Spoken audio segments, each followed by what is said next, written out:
I will sing Jai Radha Madhav and then we'll start. Jaya Radha Madhava, Jaya Kunja Bihari, Jaya Radha Madhava, Jaya Kunja Bihari, Jaya Gopi Jana Vallabha, Jaya Girivaradhari, Jaya Girivaradhari, Yashodanandana Braja Janaranjana, Yashodanandana Braja Janaranjana, Yamunatira Vanachari, Jaya Radha Madhava, Jaya Kunja Bihari.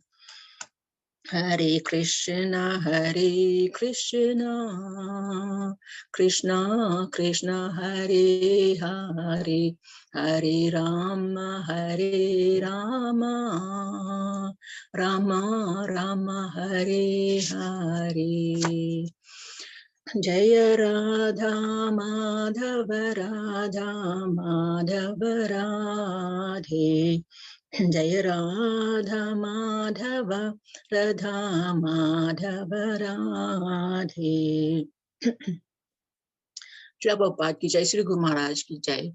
Hare Krishna, everyone. Hare Krishna. So, welcome to this virtual class today. Have been requested to talk on Bhismastami today, as it is Bhismastami, and it is a very auspicious day today. And then, as per Vedic calendar, Bhismastami is observed on the 8th day of Shukla Paksha, and which is a waxing place of the moon of Marga, month of Marga.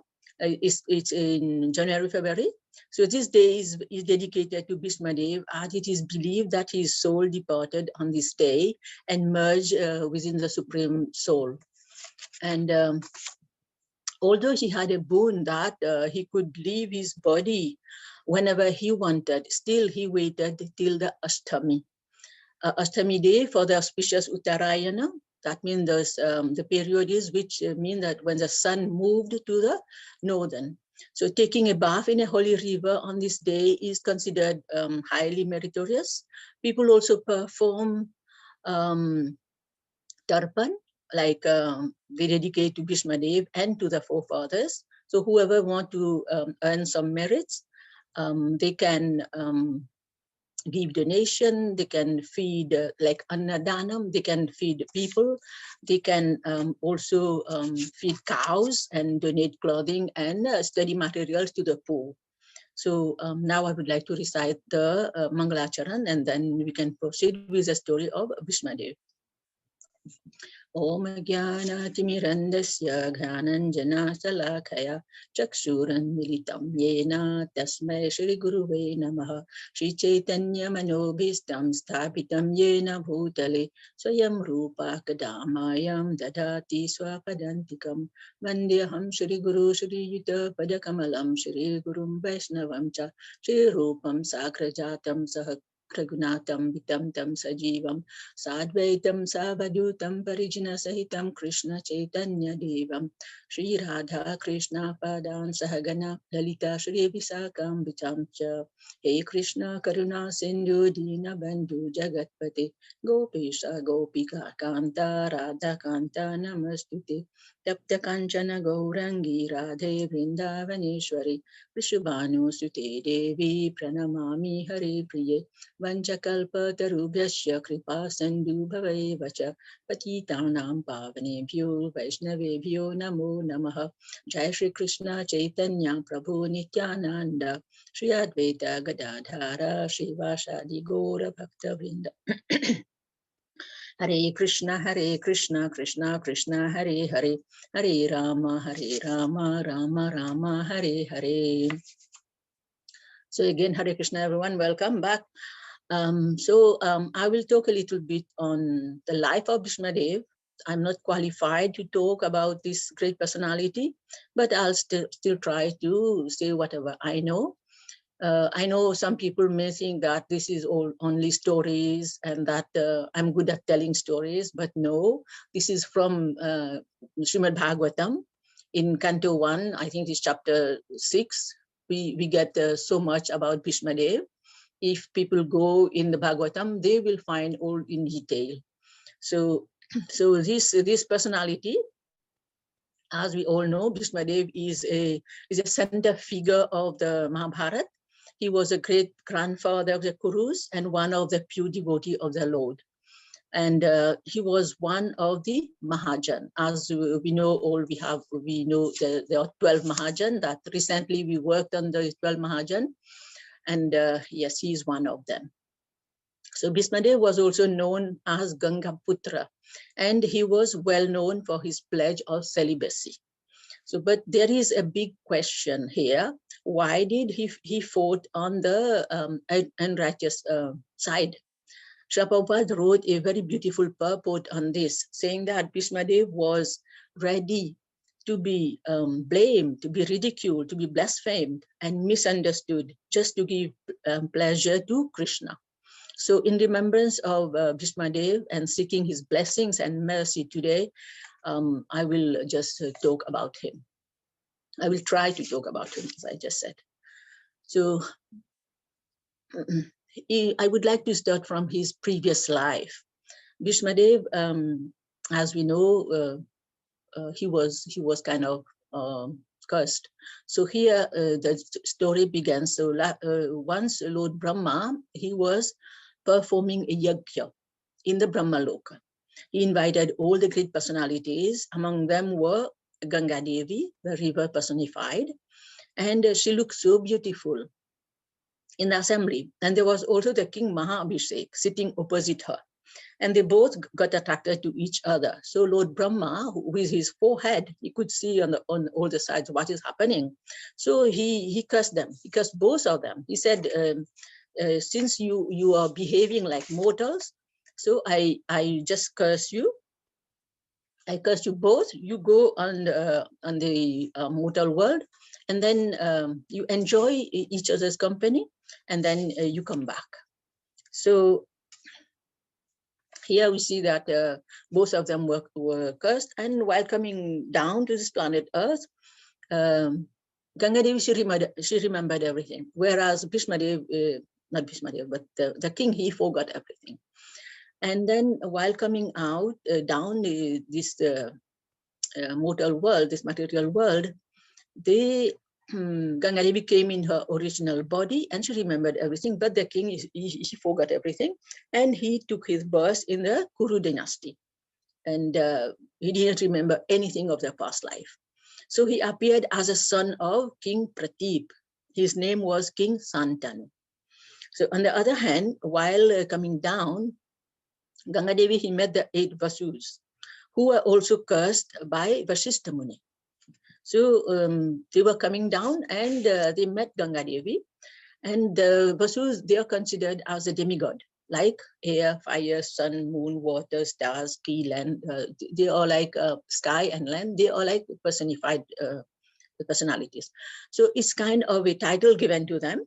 All of them were roaming in the space with their wives, and they came across the ashram of Vasishtha Muni, who had the Kamdenu cow. He had the wish-fulfilling cow.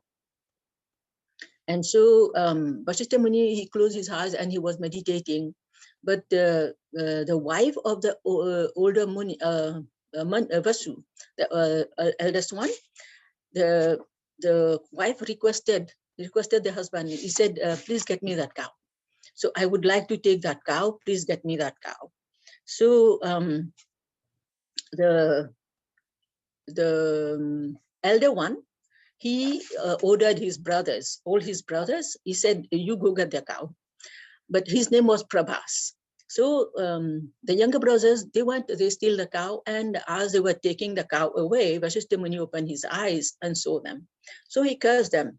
He said, you are behaving like mortal people, so you go down to the mortal planet, to this Earth planet, and then you will. Then they got very scared. When they got very scared, they started asking for forgiveness. And then out of his causeless mercy, Vashishtha, he said, okay, and all of you must go, because it is a curse. I have already said it. You have to go down, so all of you go. But then 7 of you, the 7 who acted, they will come back very quickly. Whereas the older one who orchestrated all the scheme, he will have to stay on this on the earth for a longer time, and he will be deprived from the association of women because he listened to his wife and committed that sin. That means stealing the cow. So they also, so they all, as they get very scared, they all begged the Vasishtha Muni. So he said, okay, I will bless you to be born through a pious mother, so that you will come down very quickly. And so he blessed them to be born from Ganga Devi. And then when they are coming down, they approach Ganga Devi and they ask Ganga Devi if she could, all of them, they told what happened. When all of them told what happened, so Ganga Devi, she promised, she said, okay, I'm going to give you birth and I'm going to liberate you as you are born. So then, so all of them, they came down to this material world here. And Ganga Devi, one day she was roaming around near the river bank. And also King Santanu was there. King Santanu was also roaming around. And King Santanu approached her and he requested her to marry him. But Ganga Devi accepted on 2 conditions. Ganga Devi remembered everything, but King Santanu, as we know, he did not remember anything. So Ganga Devi said, I have 2 conditions. I will marry you in 2 conditions. If you accept this condition, then I will marry you. So the king said, okay, you can ask whatever you want. So first condition was that the king will never question her of her actions. And the second thing, he will never tell her, talk to her harshly. So the king accepted. The king thought, what is she going to do? She's a queen. She doesn't need much. So the king accepted. So they got married. He accepted the both conditions. So they got married, and then they had 7 sons, one after the other. But for the first 7 sons, Ganga Devi would just take them and drown them in the river, in her own water. So the king just remembered. He was distraught, but he could not say anything because he remembered that he had taken the vow. If he broke the vows, and the wife will live with him, and so he kept quiet. But when Ganga Devi was putting the 8 sons in the river, then the king could not bear it anymore, and he stopped her.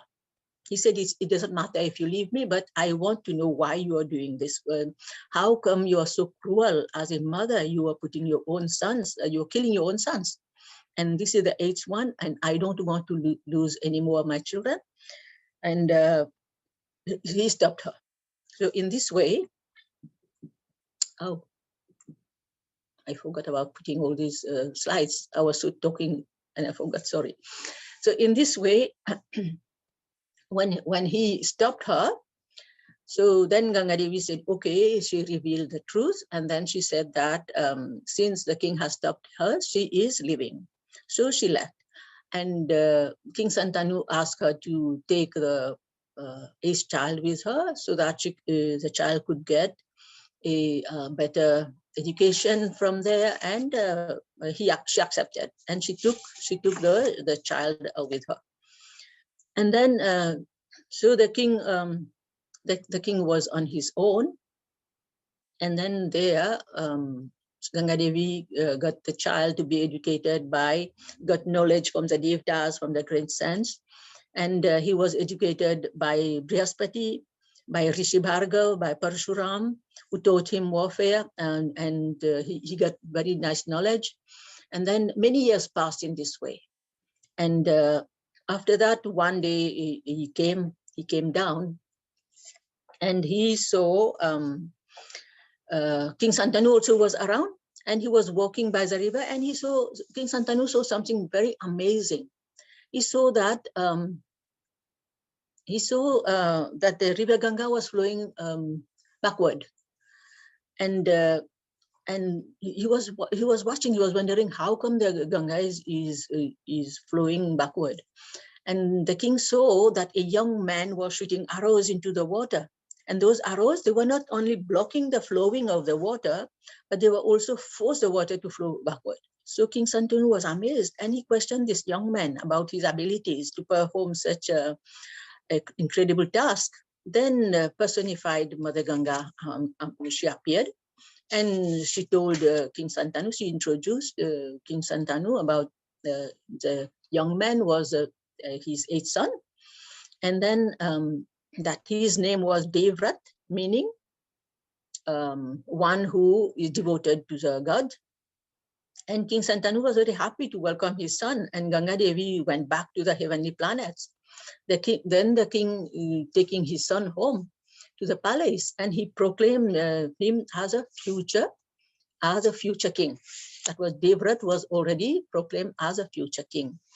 And so Devrat took charge of the whole affairs of the kingdom because he was very capable.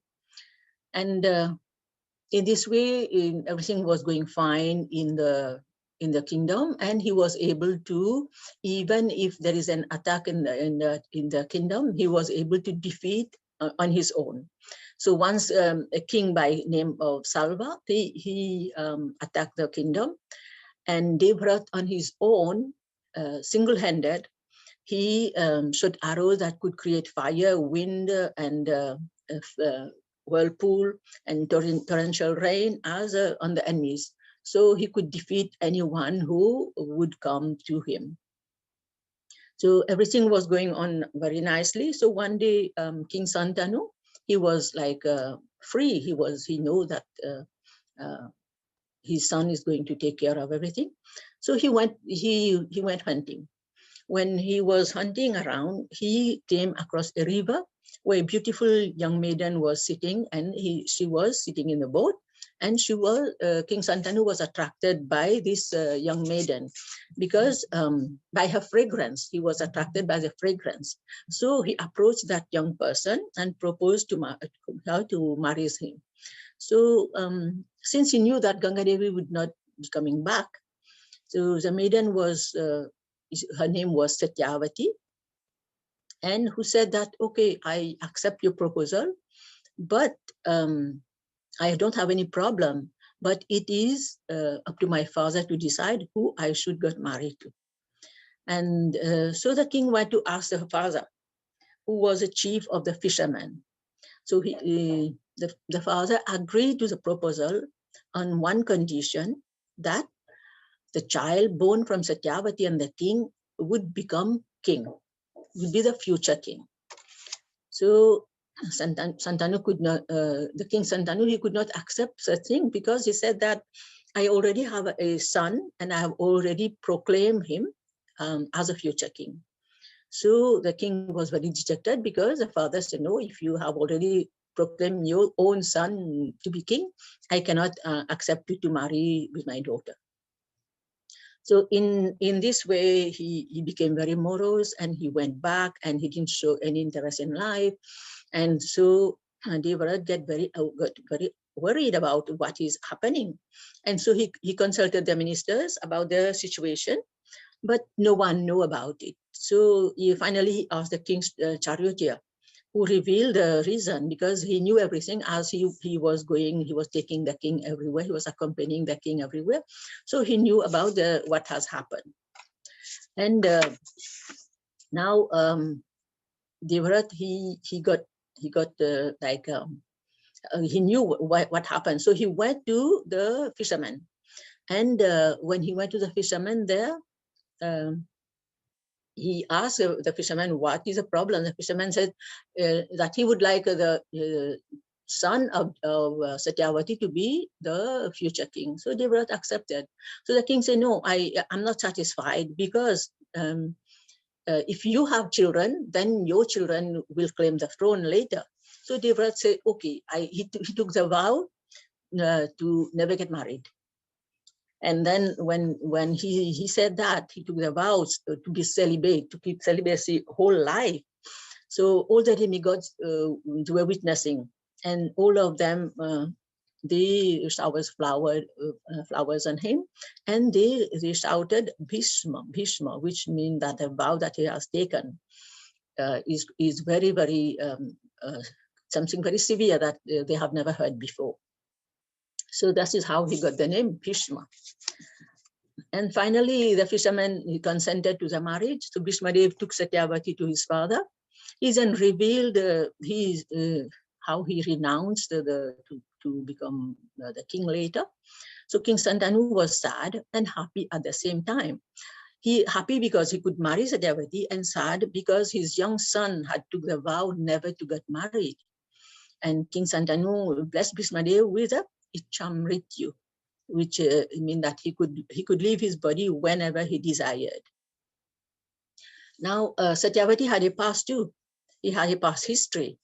Now she was the daughter of a fisherman, and her job was to row the boat and take people across the river. And she had the smell of fish, and her name was Matsyagandha. Sorry, Matsyagandha. So one day, a great sage by the name of Parashar Muni just appeared in the boat that she was rowing. But she was rowing, and then she didn't realize that Parashar Muni had just appeared in the boat, and Parashar Muni started talking to her very nicely, explaining that the Lord wanted to appear in this world through him, and that he needed a female body for that purpose. So he wanted to use her as a medium. So she accepted, and soon Vyasdev took his birth from her. Within a minute, Vyasdev grew to be a young man, and telling both his parents that that he was leaving them to go to meditate in the forest, and whenever they needed him, they just had to think about him, and he would be present in front of them. And so he left. So this incarnation is a literary incarnation of the Lord, because Vyasdev he is going to write all the literatures. So because of the place and circumstance of his birth, he is also called Krishna Dvaipayana. So Vyasadeva he's a son of Parasar Muni blessed Matsyagandha. He said Matsyagandha he blessed because she had faith in him, and also she assisted him in the incarnation of the Lord. So Matsyagandha became radiant, and the fish smell was gone, was transformed into fragrance. That's how her fragrance was everywhere. And Parashar Muni named her Satyavati because she sided with truthfulness. So both Satyavati and Parashar Muni were used as instrument. They were not propelled by lust. So they were pure, and Parashar Muni blessed Satyavati that she could get married later. So Satyavati now got married to King Santanu, and they had two sons, Chitra Angat and Vichitra Virya. And King Santanu, leaving these two young sons at the hand of Bhismadev, he left his body. But Bhismadev promised his father that he would personally take care of his younger brothers, and that he would always protect the future king. And whoever ascended on the king, he was going to protect them. So in this way, he took care of both of them, as he promised to his father. So when he took care of both brothers, and even he chose their brides. When the time came for them to get married, he chose a bride. He went to Kasi, and he kidnapped 3 princesses. Here they are. He kidnapped 3 princesses, and he took them for his brothers. But one of the girl, the 3 princesses, one of the princess, she told Bhismadev that she already was in love with King Salva, and that then Bhismadev sent her to King Salva, but Salva refused to marry him. Salva saying that Bhismadev has taken you away, so that you go back to him.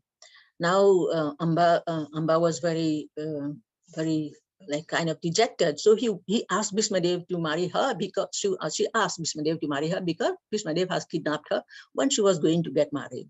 So Bhismadev said he had taken the vow of celibacy and cannot marry her. And Amba got very furious. And Amba, she went to Bhismadev Guru, to Parsuram. And then there Bhismadev would not yield. Even when the Guru told him that he had to marry Amba, he said no, he would not break his vow. So Lord Parsuram challenged Bhismadev in a fight, saying that if Bhismadev was defeated, he would have to marry Amba. The fight was so fierce that Narad Muni had to come to intervene to stop it. So Lord Parsuram admitted that Bhismadev was very powerful and he could have won the fight. So Amba was very angry again, and she did severe austerities for a very long time, and she meditated upon Lord Shiva. And then Lord Shiva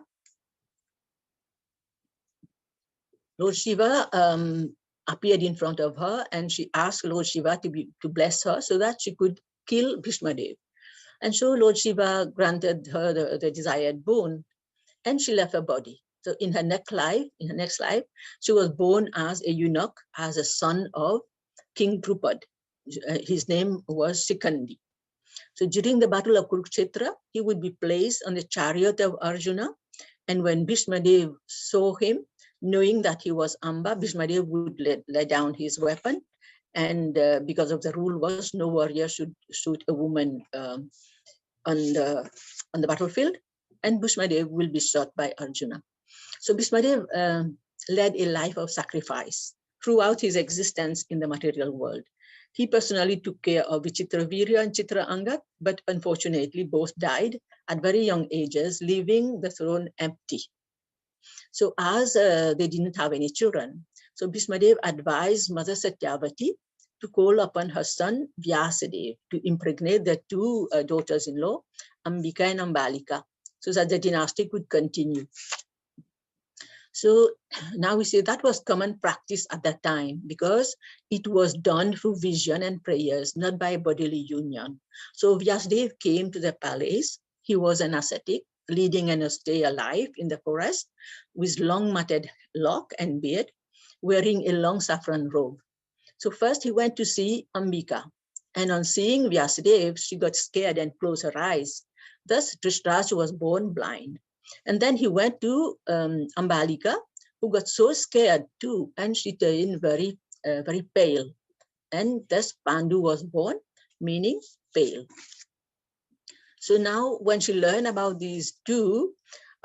what happened, about these two grandsons, Satyavati was not satisfied. So she sent a maid servant to Vyasadeva. And this person, she was not scared, and she was very respectable. And so she gave birth to Vidura, who was very wise.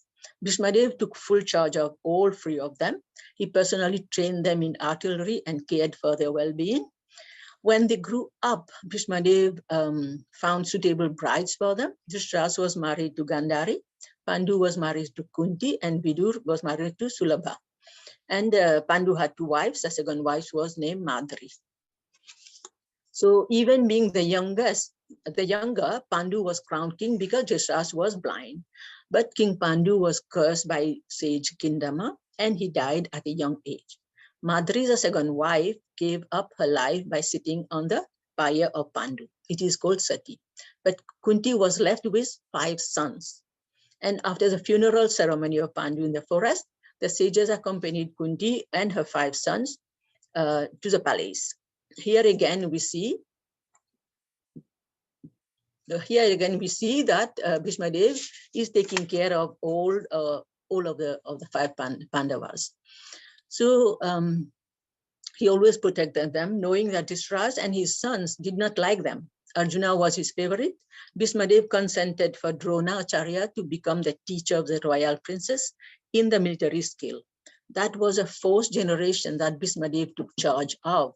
As the story unfolds, we all know about the gambling match and about the Pandavas being cheated and Draupadi being disrobed by Dushasana. But a question is always raised by why Bhismadev did not stop Dushasana from disrobing Draupadi. So he was a great grandfather and oldest in the assembly. He was very powerful. He could have stopped it. It is said that if he had stopped the disrobing, we would not get to know about the surrendering process of Draupadi. Bhismadev wanted to teach us about the glories of the Lord.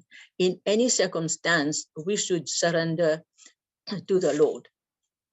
So it is, if we are sincere, he will definitely protect us. So Dhruva surrendered, he attained the Lord, Maharaj surrendered, Gajendra was saved by the crocodile attack. In Srimad Bhagavatam, we come across lots of devotees like this. So as we can see, Bhismadev did not have an easy life. As promised to his father, he had to always protect whoever ascended the throne. Ultimately, he had to be on the side of the Kauravas because Dhritarashtra was a king. That's why, because he has promised to protect the king, so Dhritarashtra was a king and he had to be on his side. Eventually, the Battle of Kurukshetra took place and Bhismadev had to fight on the side of the unrighteous king. In two places, Bhismadev is misunderstood. One is Draupadi being disrobed, and second, Bhismadev fighting against the righteous Pandavas. So what was the purpose of Bhismadev acting in these ways? In Draupadi's case, he wanted her to call out to Krishna helplessly. And the world would see how what happened when she called. She was helplessly calling and the Lord appeared. So the Lord helped her. So whenever the Lord is invoked, sincerely, he appears. Also, the Lord put Bhismadev in confusion so that he could not act appropriately. Bhismadev fighting on the side of Duryodhana was just an excuse. He wanted to see the Lord's face, not his back. If he was fighting on the Pandava side, he would just see the Lord's back only. And he was only one present at that moment who could satisfy the Lord with Virya Rasa, the chivalrous rasa, because Lord Krishna enjoyed fighting with him. Every arrows he was shooting at the Lord was like offering flowers to the Lord, and the Lord accepted them happily. When Duryodhana asked Bhismadev to fight on his side and proclaim him as a general leader, Bhismadev accepted on three conditions. First, he would not kill the Pandavas. Second, he would not shoot arrow on any woman on the battlefield. And third, he would not participate in the battle if Karna would be participating.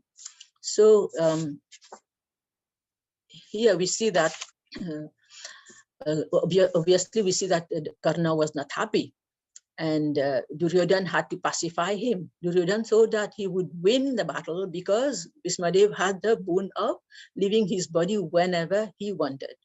So Karna said that he would wait for Bhismadev's death, then he would participate in the battle. So on the 9th day of the war, Duryodhana went to see Bhismadev and criticized him, accusing him of protecting the Pandavas.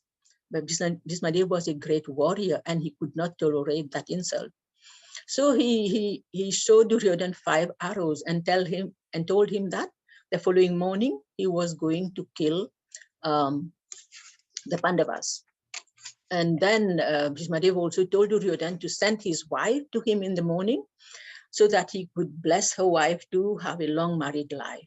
Duryodhana, not trusting Bhismadev, asked for the 5 arrows, telling Bhismadev that he would keep them safe and then he would give the arrows to him on the battlefield. So Krishna knew about that plan. So Krishna sent Arjuna to Duryodhana camp, telling him to ask for those arrows. It happened that once Duryodhana was attacked by some celestial beings in the forest. while the Pandavas were in exile. So Duryodhana wanted to ridicule them. So he accompanied by his brothers and Karna. They went to the forest and they pitched a camp near the Pandavas' hut. And Duryodhana had like women and wine, and they are singing and dancing, and he had entertainment. But during their stay in that forest, Duryodhana abducted a Gandharva girl, and the Gandharvas, they got very angry, and they attacked Duryodhana and his party. But these being so intoxicated, they could not defend themselves. So when Yudhishthira learned about it, he sent Bhima and Arjuna to help them. So Duryodhana then promised to give Arjuna anything he wished in return. So now, going back to the battlefield, Lord Krishna sent Arjuna to Duryodhana to ask for the boons that he had promised. Arjuna asked for the 5 arrows. So the following morning, Lord Krishna, he took Draupadi. He asked Draupadi to accompany him to visit Bhismadev camp early in the morning. And Bhismadev went when he was in meditation. And while walking, Draupadi's shoes were making noise. And so Lord Krishna said, took the shoes and carried it under his arm. And then so that there was no noise. So Lord Krishna, he told Draupadi, he said, cover your head and pull the veil so that you cover your face also. And Draupadi did as she was instructed.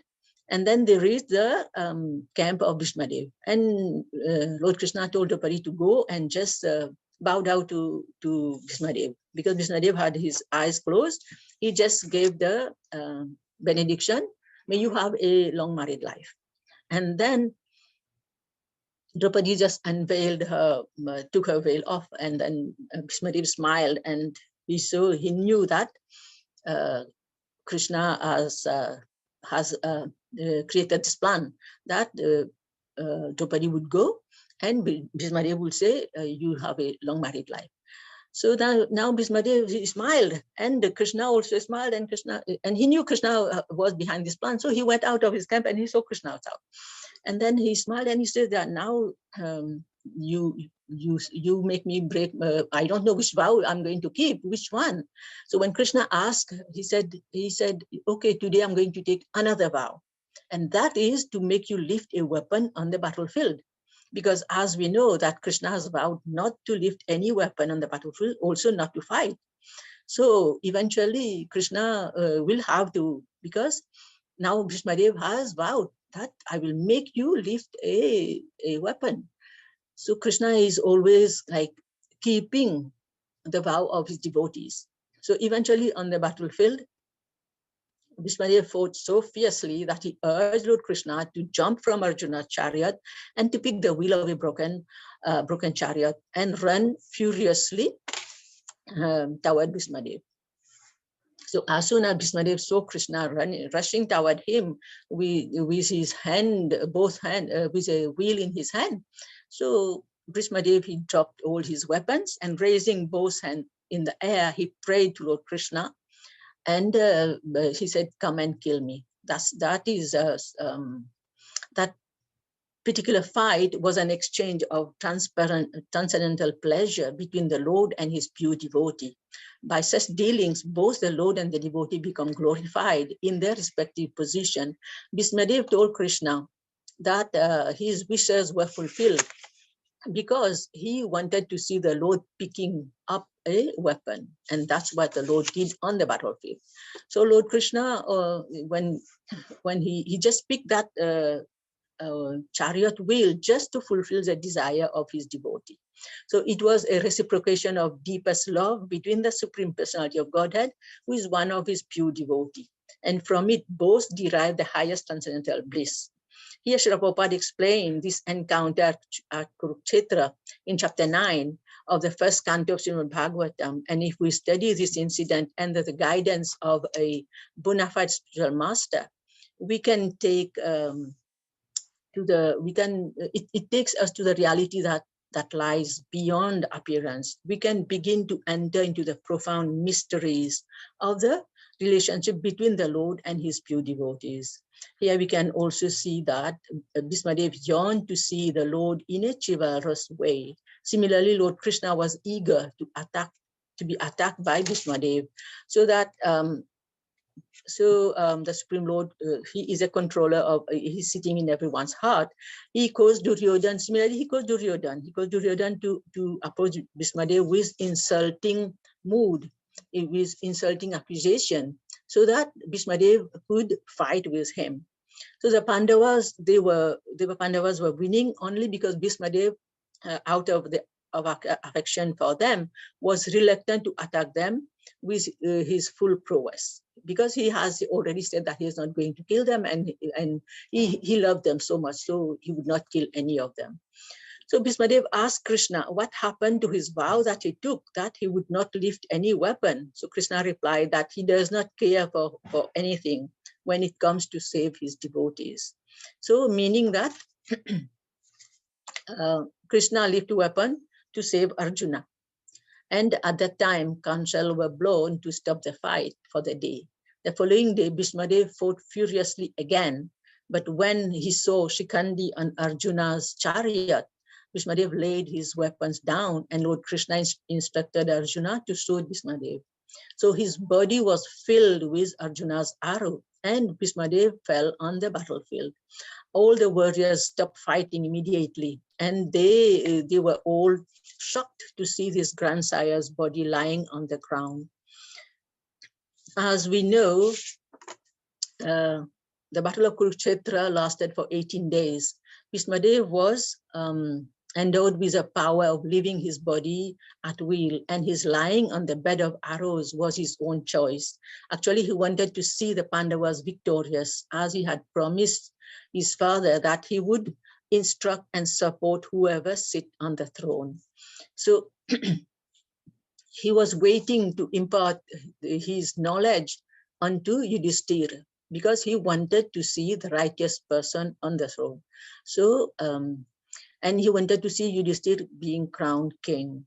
He lamented about the loss of lives and about the general population. So Yudhishthira, he didn't want to sit on the throne when he saw so many people dying. So all the great sages, all the great sages, they went to pacify him, but none. when Yudhishthira was crowned king after the battle, and he was like very sad about all the lives that were lost, and he was not being pacified by anyone. Everybody went to pacify him, even the great sages, but he would not accept. So then even Krishna tried, but Krishna tried outwardly. He did not try to pacify him really, because he wanted to glorify Bhismadev. So what he did, he suggested that Yudhishthira should go and see Bhismadev for counseling, because everybody has tried, but he could not stop lamenting.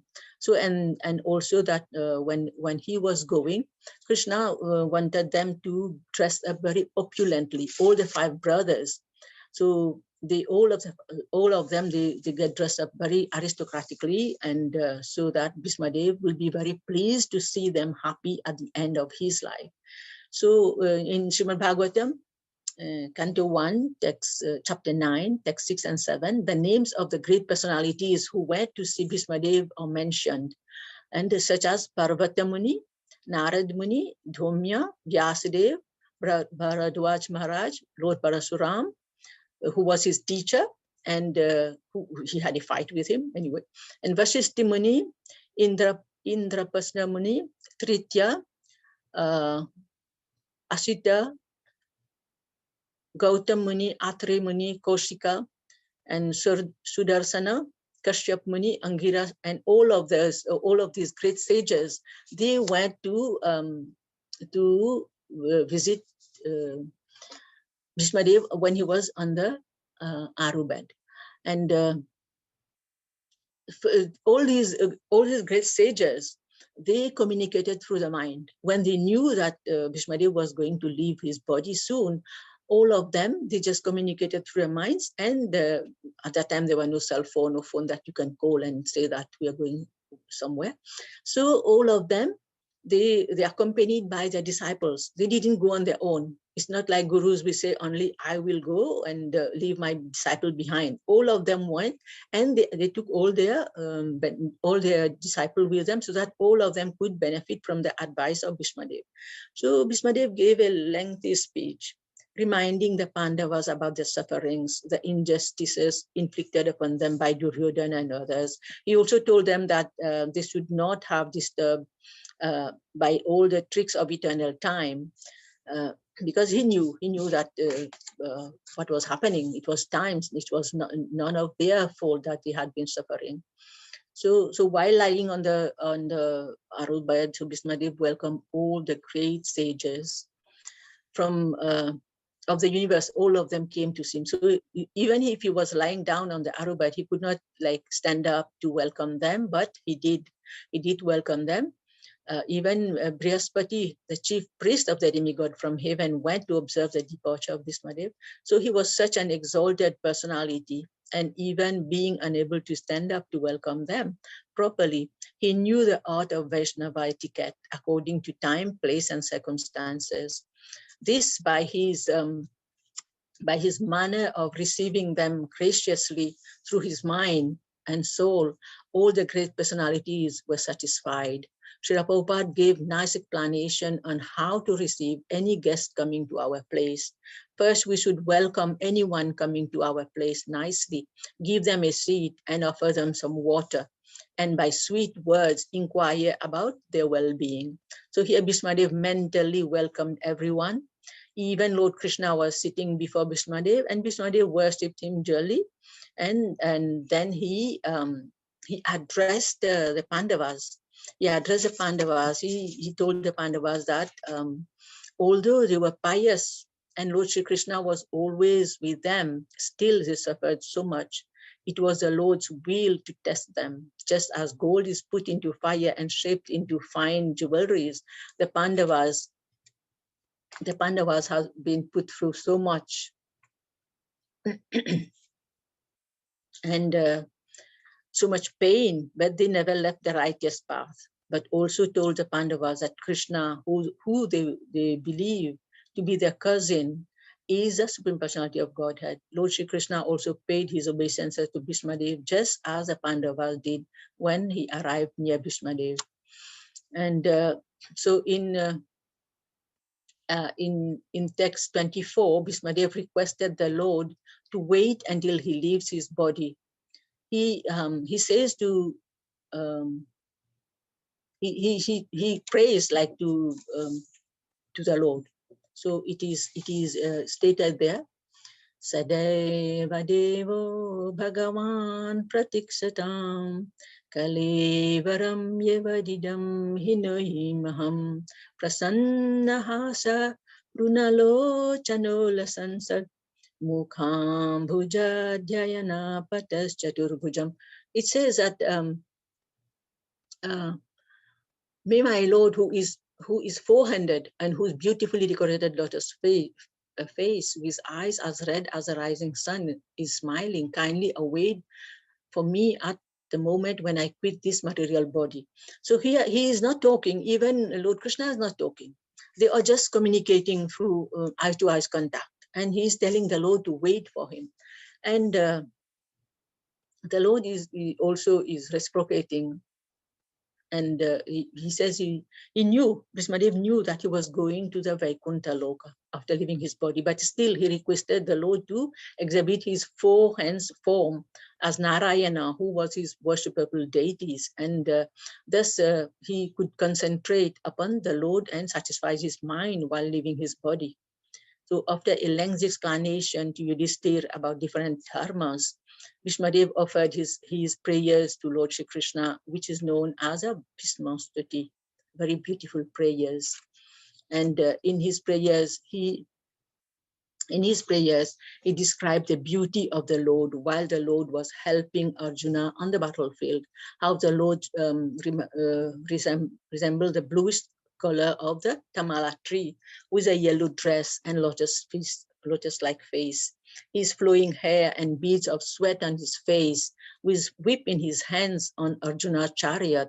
He described elaborately the dealings of the Lord on the battlefield. At the end, the demigod appeared on the sky and bestowed flowers on Bhismadev, reminding him that the time for him to leave has come. And so Bhismadev, he stopped. He was just he stopped talking, and he just focused his mind on the four-handed form of the Lord. And of course, Lord Krishna witnessed everything.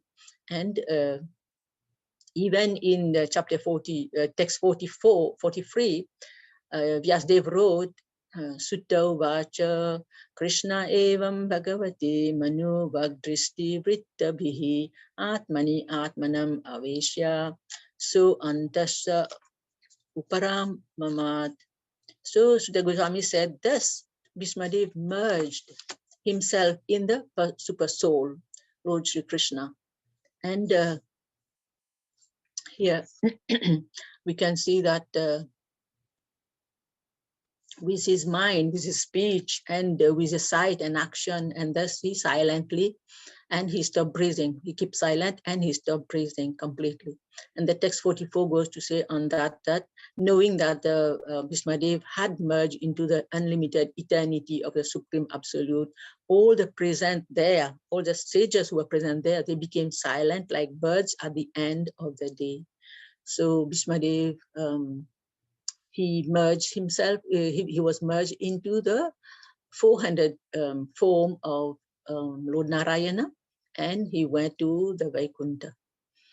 So I will stop here, Hare Krishna, and please, if you have any question or comments, you can go ahead. And there is a Bhismastami, if I would like to, Karuna can sing if she wants. Very nice, Nani Ben. Thank you. Yes. Induleka. Nani Ben is not here. Induleka ji. Thank you very Thank you. much, Induleka. Very well done. Thank you. I've done it before, but I don't know. It's the same thing I'm repeating. So I can try the song, or would you like someone else to?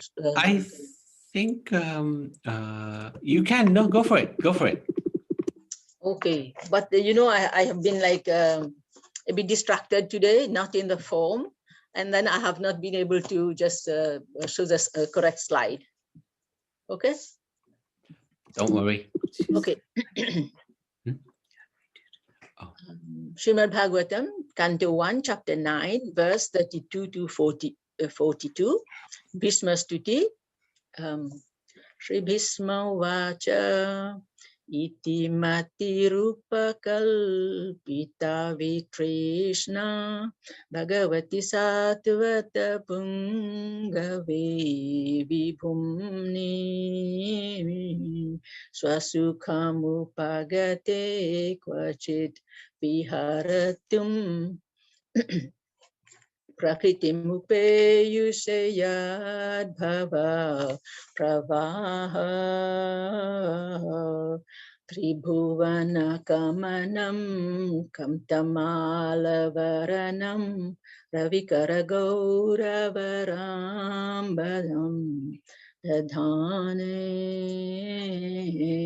papuralakakula vitananabjam Vijaya Shakera Tirastu me Navadya Yudhitara Gagajo Vidumre Vishva Kwachalalita Swamavaryalam Kritasya Mama Nishita Sarira Vibhadyamana Tachivilasat Kavachestu Krishna Atma Sapadi Sakevacho Nisamya Madhye Nijaparayor Balayoratam Nivashya Stiva Hitavati Parasani Kayurakshna Hitavatis Parathasa Kiratir Mamastu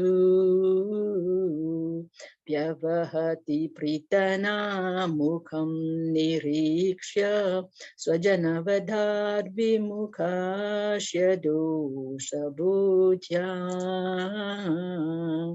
Kumatiya Hardatatma Vidyayayas Charanarati Paramashya Shamestu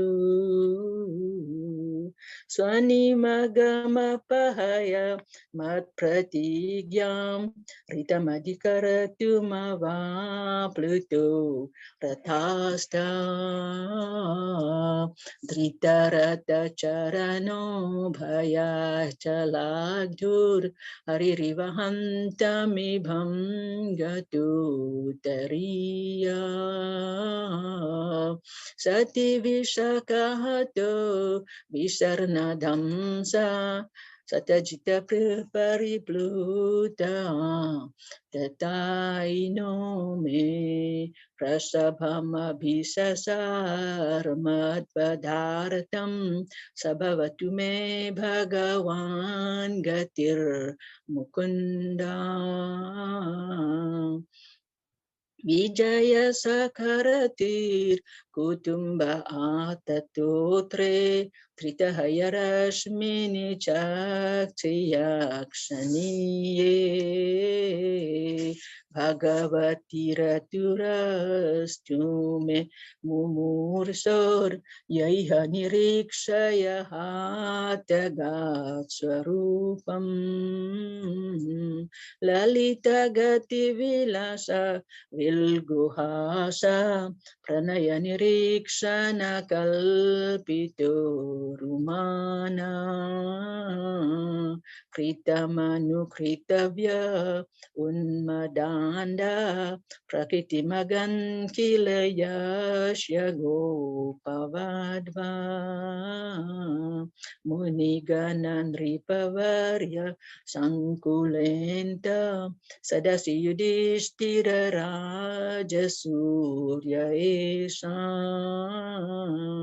Archana Upapade Ikshaniyo Mama Drisigo Charanesha Viratma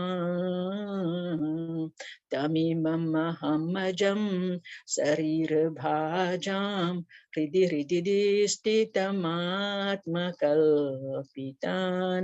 Kalpitanam Pratidrisham Ivanai Kadhara Karka Ekam Samidigatosmi Vidata Bhedamoha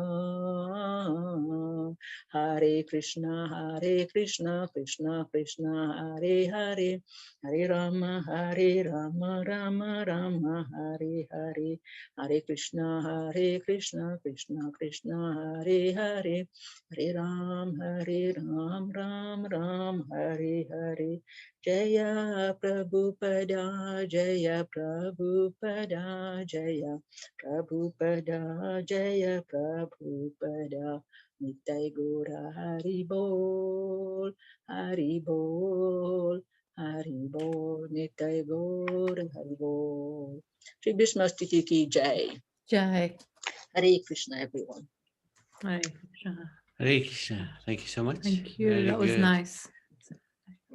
Okay. So let's go to the Nishinga cover.